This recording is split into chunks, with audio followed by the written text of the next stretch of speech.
Good afternoon, ladies. Charli Wall here, coming in unannounced to do a little video about overthinking, a little vlog about overthinking. Apologies for the no notice. I am probably like the rest of you trying to navigate my way around being at home, working at home, and having my family here. So just going to get myself a cushion because I'm sat on the floor. So, a dear friend of mine posted recently that she was spending quite a lot of time overthinking and was struggling with how it was making her feel. And then subsequently I had quite a few of you message me and say that you were struggling with overthinking as well. So that seemed to be the next best topic for me to come in and discuss.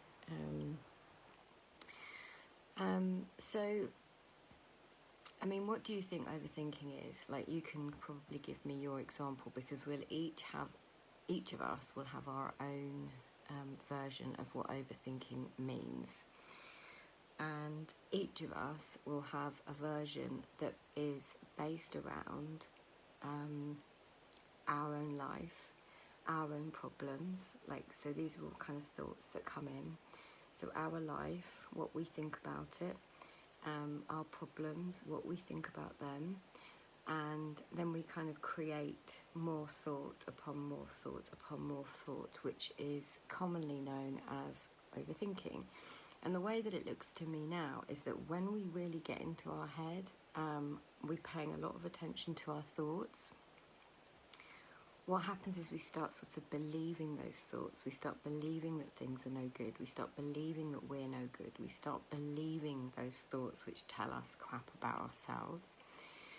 And it lowers our mood.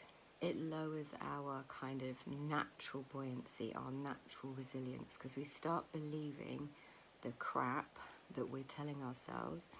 And then we start to sort of try and figure life out. So we're trying to figure it out, like what's coming in the future based on our experience of the past. And the two of those, of course, are an illusion, because the past has already gone. It's gone. It's not happening anymore. And the future hasn't happened. And so it can only ever be an illusion that we're kind of creating with the very powerful creative force, which is our thoughts. So it's a bit like Stuck in the Mud. Have you ever played that game, Stuck in the Mud?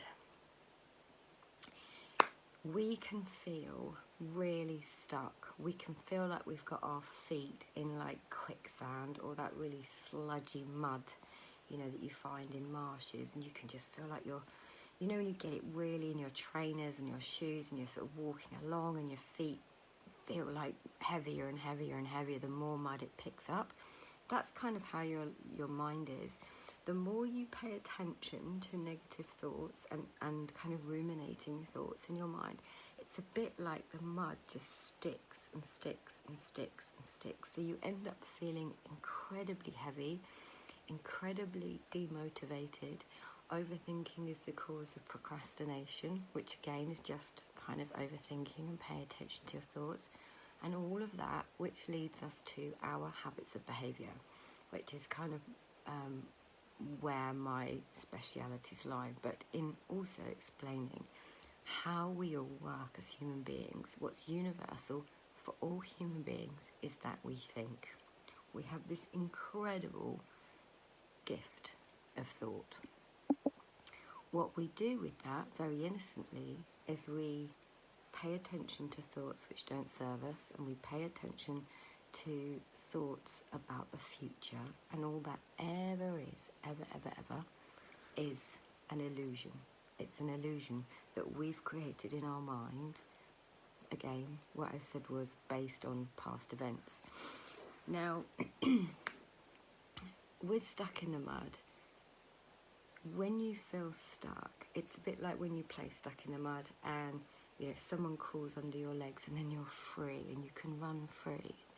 If you can see that those thoughts that you're having, and you're having thought babies on and thought babies on, and you're just putting more and more and more mud essentially into your little mind, it's like this. So in my circle group, I call it the little fucker. So we have these like wind up teeth. Mine are broken actually because my dog ate the eyes. But basically, it's like your little chattering teeth is like your thinking mind just going on and on and on and on and on all day long. Now, if you can see that those thoughts are basically energy moving through you, they're energy moving through you. So that's what emotion means. It means energy in motion. And every time you pay attention to a lot of negative thoughts in your mind, you start to feel low.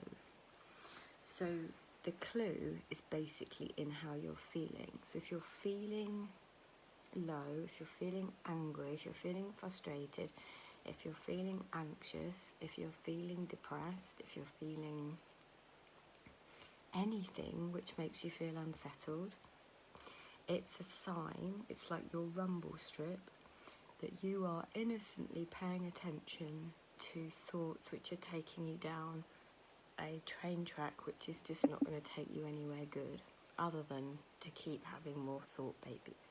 So the heaviness, the feeling of stuckness, the feeling of insecurity, the feeling of anxiety is your body's amazing way, very clever way of telling you that you're just paying attention to those thoughts. So it's in the feeling. It's in the feeling. And if you can just see that those thoughts, they're just coming in, going out, coming in, going out. And if they come in and you hold on to it, so say this was said, you know, oh, you're shit, or whatever it might say, and then you hang on to it and you make it mean something, that's like the mud coming in and coming in and coming in. It's like you're walking through the mud and you're just collecting mud. So effectively, that's what's happening in your mind. It's really innocent. It's very, very innocent. We just kind of collect all these thoughts and we ruminate and they go round and round and round.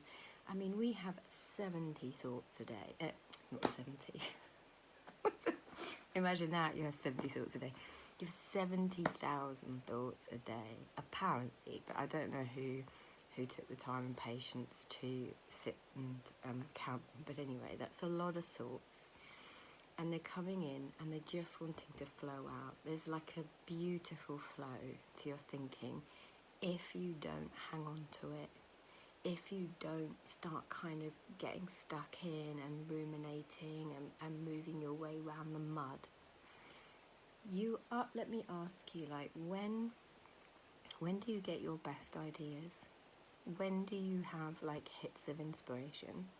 And what people will tell me when I ask them this question is in the shower, or when I'm running, or when I'm walking the dog, or like any kind of variation on that, which points to there's a settling down.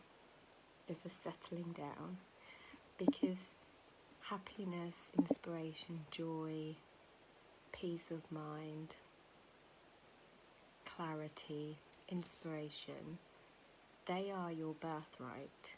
They are your default state. And when we innocently pay attention to a lot of thinking, so we kind of overthink, which is very natural, it's very habitual, it's a bit like an addiction in itself. If we don't know any better, we don't know that well-being and peace of mind and safety and security is our birthright. So it's almost like your well-being is like one of those balls that you might try and push under the water. What happens when you release that ball? It just pops up like you just can't keep it down. That is like your mental well-being. That is like your mental health. You're just innocently trying to hold the ball underwater with your thoughts. That's what we're doing. So we're paying attention. So there's lots of train tracks, lots of trains, lots of thought trains. But it would pass through if you let it. It just would pass through. So I'm not sure if any of that will make sense. I wanted to come on whilst everyone was upstairs. My son's just come downstairs. So if it doesn't, just let me know and I'll see if I can try and explain it more. But I do go into all this stuff in great depth in my 8-week program. My Fly program is free at the moment and there's like an introduction to it in that. But if you'd love to hear more, if you'd like to hear more about how your mental health is always there, that you're okay, that you are enough, that there's nothing you need to do to be okay, then I'd love to hear from you. And my 8-week course is coming up again soon. So I hope you have a lovely day, and I'll talk to you again soon. Bye.